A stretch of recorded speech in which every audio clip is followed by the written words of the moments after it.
Halo, halo, apa kabar? Kembali berjumpa dengan kami. Saya Harisman Arif dan bersama dengan Bung Rocky Gerung dari Rocky Gerung Official Forum News Network. Bung Rocky, dalam beberapa eh, pekan terakhir ini kita dihebohkan dengan fakta adanya mega skandal korupsi ini yang terbesar katanya itu angkanya Bung Rocky. Karena sekarang ini kalau Anda baca top of the top dari skandal mega korupsi itu sekarang soal PN Timah, soal timah ini korupsi di sektor timah itu tertinggi 271 triliun Bung Rocky. Dan itu kemudian melibatkan banyak orang, ini pengusaha-pengusaha dan juga para direksi PN Timah.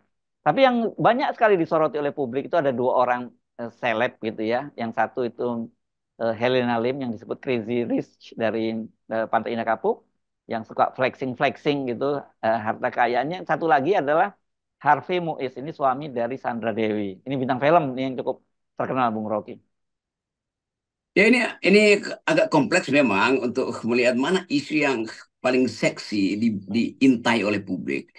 Memang hari-hari ini yang diintai adalah soal pameran kemewahan tuh dan dianggap bahwa itu berlebihan. Walaupun udah mungkin 10 tahun lalu pameran itu dimulai, tetapi gejala bahwa netizen mulai membidik itu dan menganggap ada ketidakwajaran justru ketika mulai terbuka bahwa sumber kemewahan itu ternyata adalah korupsi kan. Itu Ya. dasarnya tuh. Mhm. Lalu muncul tokoh-tokoh seperti siapa Ibu Lim itu yang mulai dilihat, oh ini Pantai Indah Kapuk gitu. Lalu orang mulai cari tahu ini Pantai Indah Kapuk ini kawasan apa sebetulnya. Mhm. Sentimen ethnicity bagaimanapun akan masuk di situ tuh. Karena ini semacam klaster tertutup di mana kemewahan itu dipamerkan dan nelayan-nelayan yang disingkirkan dari Pantai Indah Kapuk kita tahu prosesnya dari 10-20 tahun yang lalu itu masih ada dalam kenangan publik tuh. Tetapi yang menarik adalah orang mulai menganggap bahwa apa yang tadinya dipamerkan dan dianggap sebagai normal bahwa seseorang itu pengusaha maka dia bisa punya rumah ratusan juta, ratusan miliar, bahwa dia bisa punya mobil 50 dan kawan-kawannya juga hobi yang sama itu mulai menimbulkan kecurigaan bahwa ini ada money laundering. Itu Mhm. dasarnya kan. Kan dengan mudah misalnya orang tahu ini orang bolak-balik luar negeri, punya private jet segala macam, tapi nggak pernah terlihat bahwa usahanya apa sebetulnya kan. Mhm. Jadi itu yang kita sebut sebagai kecurigaan netizen. Jadi kita senang bahwa netizen akhirnya mulai mencurigai fakta kemewahan tuh. Dan kalau dulu kemewahan mungkin dianggap sebagai yaitu bagian dari apa namanya karena dia anak pejabat atau dia Mhm. mewah itu karena upeti atau warisan segala macam. Tapi hari-hari ini netizen mulai menduga kok ada artis yang tiba-tiba kaya raya. Kok ada Mhm. pengusaha yang nggak pernah terlihat bekerja tapi tiba-tiba punya kapasitas untuk mentraktir sampai ke luar negeri segala macam kan. Jadi mata netizen itu mulai terbuka dan mulai berupaya untuk mencari tahu apa sebetulnya di balik itu tuh. Nah, kecurigaan yang bertahun-tahun itu akhirnya terbuka ketika KPK mulai eh, Kejaksaan Agung ini. Kejaksaan Agung bahkan menemukan uang ratusan miliar secara cash ada di rumah seseorang itu kan. Kan Mhm. itu nggak masuk akal juga. Ngapain ada uang cash sebanyak itu tuh? Jadi kelihatannya kemewahan itu kemudian menjadi semacam alasan untuk bagi netizen untuk mencurigai bahwa di belakang kemewahan ada korupsi itu. Dan memang ternyata itu betul tuh. Jadi senang juga kita bahwa mata netizen akhirnya bisa menunjukkan bahwa yang mewah itu tidak berarti itu datang dari kejujuran atau keikhlasan. Kenapa begitu? Karena dipamerkan di publik bahwa pasangan ini siapa namanya itu artis Sandra Dewi dan Harvey India Muiz. Dewi Sandra Dewi dan Mhm. tetapi saya baca juga itu kok yang jadi sasaran Dewi Sandra itu mungkin salah ya persepsi publik tuh. Saya kasihan juga itu Dewi Sandra tuh. Sandra Dewi yang ya mungkin dia adalah orang yang tidak mengenal seluk-beluk pekerjaan suaminya yang Mhm. tertangkap itu tuh. Mhm. Tetapi publik mulai melihat kok ada yang tidak wajar ya diperlihatkan bahwa pasangan ini pasangan ideal dari manusia Indonesia tuh Mhm. karena ada digambarkan dermawan, mungkin sangat religius juga tuh. Nah, ini yang mau saya sebutkan bahwa kita selalu memuji sesuatu yang sebetulnya belum bisa kita pastikan kan. Mhm. Itu sama dengan kita memuji-muji 9 tahun Jokowi sebetulnya tuh baru pada akhirnya tahu bahwa oh begitu toh. Jadi kemewahan kekuasaan Jokowi baru kita tahu ketika gejala-gejala awal yang sebetulnya udah bisa dideteksi tidak mau diucapkan karena kita terlalu percaya pada sihir-sihir metafisik bahwa Jokowi akan datang dengan kemampuan untuk mewujudkan demokrasi, Jokowi akan datang dengan kemampuan untuk menghasilkan masyarakat yang makmur. Ternyata itu nggak terjadi tuh. Dan Ya. banyak orang yang kemudian baru sadar ketika tahu bahwa Jokowi itu sebenarnya tukang tipu. Itu juga berlaku pada kasus Timah ini dengan pasangan yang dianggap tukang tipu juga tuh. Ya, ya, Tapi ya. lebih lebih gila lagi bahwa pasangan ini akan atau pemeriksaan ke depan akan melibatkan banyak artis atau bahkan banyak anak-anak petinggi atau bahkan mungkin anak petinggi presiden tuh yang mulai disebut-sebut namanya kan. Ya, Jadi ya, ya, kelihatan ya. ini jadi kita senang sebetulnya ada Mahkamah Konstitusi yang lagi berupaya untuk dijadikan sandaran terakhir pembuktian kecurangan Presiden Jokowi. Ada hak angket yang walaupun masih tertati-tati, tapi peluang untuk dimulai. Nah, ada kasus yang betul-betul menggemparkan, kasus paling tinggi korupsi 376 triliun itu mulai dibuka 271. satu persatu, Ya. dipreteli satu persatu. Siapa sebetulnya yang ada di situ? Jenis money laundering apa yang ada di situ? Lalu nama-nama yang menyangkut anak-anak pejabat itu mulai dilihat peta kaitannya tuh. Jadi Ya. web of mind-nya mulai dibuat. Ya, ya. Saya kira Anda nggak berlebihan dan orang nggak boleh marah pada Anda karena sekarang ini pun rame netizen itu menyoroti ternyata Helena Lim itu pernah tampil di podcastnya Kaisang ya di GK Hebat itu ya dan di situ memang betul-betul flexing habis di situ karena seolah-olah di situ Kaisang bersama Kiki Saputri itu terheran-heran gitu melihat pameran kekayaan itu karena digambarkan perhiasannya sampai miliaran, jam tangannya juga miliaran. Jadi yang menempel dari ujung kaki sampai ujung kepala itu mungkin paketnya itu berapa hampir hampir tembus 10 miliar begitulah, Bung Rocky. Dan yang mengejutkan kenapa kemudian konten itu di take down dari dari channelnya Kaisang ini membuat orang banyak curiga. Ada yang benar coba tolong Jaksa Agung panggil juga Gibran. Nah, akhirnya larinya ke situ juga gitu, Bung Rocky. Walaupun mungkin saja tidak ada kaitannya, tapi kenapa kok mesti di take down gitu. Memang podcast-podcast ini kan justru memberi celah pada pada netizen untuk mengintip. Jangan-jangan nih Ya. podcast ini karena nggak tahan, nggak ada yang puji, maka dia podcast sendiri, kasih pamer-pameran, lalu orang justru orang curiga kan. Nah, akhirnya ketemu antara isi podcast dan kecurigaan orang tentang hartanya itu. Hmm. Jadi begitu banyak sebetulnya keluarga-keluarga, sebetulnya keluarga yang kaya raya, yang tidak bukan sekedar menyimpan tapi menganggap bahwa buat apa pamer-pamer begitu kan.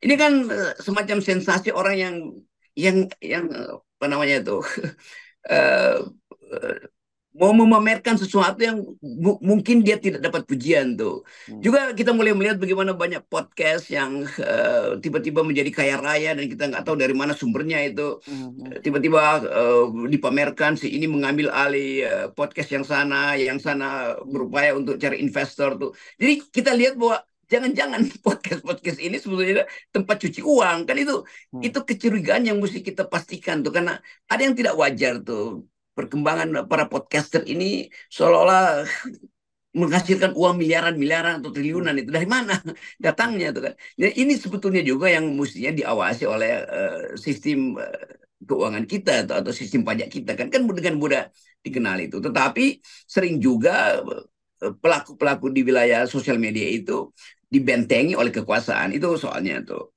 Ya, ya. Sebaliknya ada podcast-podcast yang dikelola oleh orang kaya tapi sangat sederhana isinya tentang pelajaran etika, tentang kritisisme.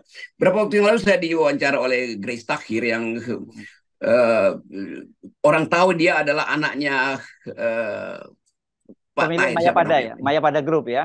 Dia main pada grup yang berlimpah sudah dari sejak kecil udah berlimpah hidupnya. Tetapi dia sangat sederhana. Saya bertemu dengan dia wawancara saya dengan sangat tajam dan dia terang-terangan mengatakan bapak saya itu pro Jokowi loh Pak Rocky, tapi saya mau bicara dengan Pak Hmm. Rocky itu untuk hal-hal yang demi bangsa tuh. Dan terlihat sederhana banget orang itu si Grace ini Hmm. pakaiannya mungkin terlalu sederhana dibandingkan dengan karyawannya bahkan tuh dan saya bisa baca bagaimana dia mengembangkan satu kultur bahwa nggak perlulah memuja-muja kekayaan itu. Karyawannya dianggap sebagai teman-temannya tuh, nggak ada basa-basi di situ tuh, luga-luga juga biasa tuh. Hmm. Jadi ada hierarki yang tiba-tiba muncul karena kekayaan tiba-tiba datang tuh. Nah Hmm. biasanya orang yang kekayaan tiba-tiba datang, yang zaman dulu disebut OKB itu dia perlu pamer, dan Ya, itu yang menyebabkan di tubuhnya itu dia berjalan dengan 10 miliar di tubuhnya tuh. Besoknya juga berjalan dengan jenis permata yang lain tuh. Dan ya, itu yang kita sebut sebagai apa namanya nih, konsumo ergo sum gitu. Aku mengkonsumsi maka aku ada tuh. Aku oke, berpameran maka aku ada tuh. ya, Bukan cogito ergo sum, aku berpikir aku ada, tapi konsumo ergo sum. Nah, hal-hal semacam ini yang di dalam teori politik kebudayaan kita anggap sebagai upaya untuk memamerkan diri karena kesempatannya hanya ketika dia kaya mendadak. Itu soalnya tuh. ya, ya, ya. Ya, dalam kasus tadi yang Anda sebut tadi, memang citranya Sandra Dewi dan suaminya itu sebagai citra yang ideal, banyak dipuji begitu ya. Tapi memang kemudian ketika didalami oleh netizen, misalnya, memang banyak fakta-fakta yang cukup mengejutkan. Bagaimana mungkin dia memberi hadiah ulang tahun anaknya yang masih balita itu kemudian dengan pesawat pribadi gitu, jet pribadi. Dan ketika istrinya ulang tahun dibelikan oleh Rolls Royce gitu ya. Yang saya kira di Indonesia kapan dia menggunakan Rolls Royce itu gitu, bukan hanya sekedar pamer saja gitu. Jadi. Itu intinya tuh. Intinya eh, pameran ini seolah-olah seolah Indonesia tidak punya problem dengan disparitas, seolah Indonesia tidak rentan dengan ketegangan etnis atau ketegangan rasial kan. Kan semua itu memancing mereka yang menganggap bahwa gampang betul ya, kekuasaan itu dipakai untuk membackup bisnis, atau sebaliknya gampang betul bisnis itu membeli kekuasaan kan. Kan itu dendam itu ada pada masyarakat kita yang melihat bahwa kemiskinan ada di mana-mana, sementara pameran kekayaan juga bertebaran di sosial media tuh. Itu sebetulnya yang juga berlaku pada beberapa teman politisi yang juga sebetulnya melakukan hal yang sama tuh. Hmm. Seorang teman politisi tiba-tiba nelpon saya, wah, Rock, gue menang nih.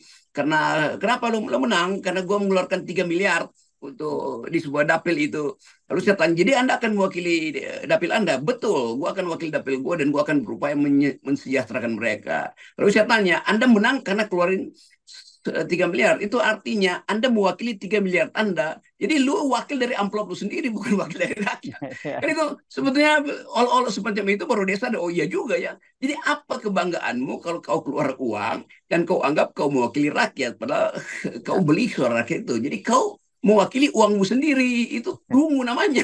Tapi karena dia teman, mungkin dia ketawa-ketawa aja, walau dia mulai sadar tuh, ya benar juga ya. Ya, Tapi ini ya, udah jadi ya, kebiasaan kan. Jadi ya, akhirnya jadi lumrah juga tuh. ya. Demikian juga selebritis-selebritis ini dititipin uang dan Hmm. diputar di situ, lalu timbul semacam sensasi. Gua nih selebritis Hmm. dan bermain di beberapa sinetron.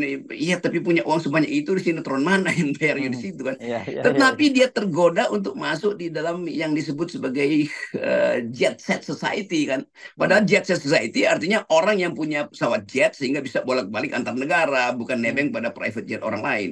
Ya, ya, ya. Tapi kalau 3 miliar tadi kecil, Bung Rocky. Angkanya lebih gede sekarang itu. Ya dia dia keluarin 3 miliar pun dia udah bangga cerita ke saya. Oke, oke. Oke, tapi betul saya kira ya, orang memang banyak mencurigai sekarang ini, banyak yang senang flexing-flexing itu bagian dari upaya untuk semacam justifikasi memang mereka kaya, dan itu sebenarnya sesungguhnya ada di balik itu ada money laundering. Banyak kecurigaan semacam itu, dan kemudian tadi ternyata juga ada yang kalau yang sekarang kasus ditangani oleh oleh kejaksaan adalah kasus korupsi. Dan saya kira mungkin itu menjelaskan juga mengapa mereka banyak sekali kelompok-kelompok ini kemudian tetap mati-matian mendukung rezim yang sedang berkuasa. Ya karena kekhawatiran ketika terjadi pergantian rezim semuanya bisa terbongkar gitu.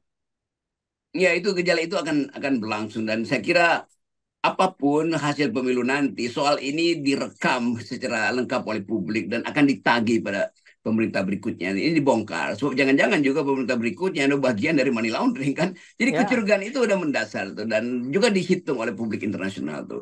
Jadi kita masuk di dalam satu era ketika politik membusuk, peradaban sebut aja kebudayaan kita membusuk, Hmm. pameran-pameran keangkuhan politik dipamerkan, keangkuhan kekayaan dipamerkan tuh. Sementara kita lihat bagaimana masyarakat di Papua itu bertarung untuk Ya. makan dengan harga beras yang makin lama makin tinggi. Saya baru pulang dari Flores dan melihat bagaimana kemiskinan masih ada di sana tuh. Ada beberapa teman di Flores bahkan di NTT terutama itu mengaku bahwa kami sebetulnya selama 14 tahun ini percaya pada Jokowi karena Jokowi membantu masyarakat di NTT segala macam, tapi ya memang pada akhirnya kami tahu bahwa ada bagian-bagian di luar kami justru yang terlantar tuh, dan akhirnya balik lagi pada situasi yang memberikan tuh, karena kemiskinan di Indonesia Timur itu tetap tidak pernah bisa Ya. diperbaiki secara sistematis oleh Pak Jokowi kan. Jadi kelihatannya orang yang memuja-muja Jokowi itu akhirnya tahu bahwa dia itu sebetulnya memuja sesuatu yang palsu. Sama seperti kasus Sandra Dewi atau siapa dengan yang dipuja-puja itu. Tentu kita tidak menyalahkan mereka yang memuja-muja karena mau cari role model. Tetapi masalah kita, masalah kultur politik kita dan kultur peradaban kita mencari role model yang kadang-kadang palsu itu. Jadi sebetulnya banyak nabi-nabi bisnis, nabi-nabi politik yang palsu selain nabi-nabi yang benar-benar palsu ada di negeri ini. Oke, baik, makasih, Bung Rocky. Ya, buat kita nolkan Ya, semua kepalsuan, ya. ya itu yang paling penting karena begitu banyak mereka yang masih muda tiba-tiba jadi pembicara hebat di bidang agama, di bidang motivasi. Padahal sebetulnya titipan dari modal-modal yang sedang diselundupkan melalui pemutihan uang atau money laundering. Dan bahayanya dengan mudah itu ditangkap sebagai keanehan oleh netizen, lalu di blast dan akhirnya akan berakhir dengan rompi kuning. Sorry, rompi orange. Rompi orange. Oke, makasih, Bung Rocky. Iya. Yeah.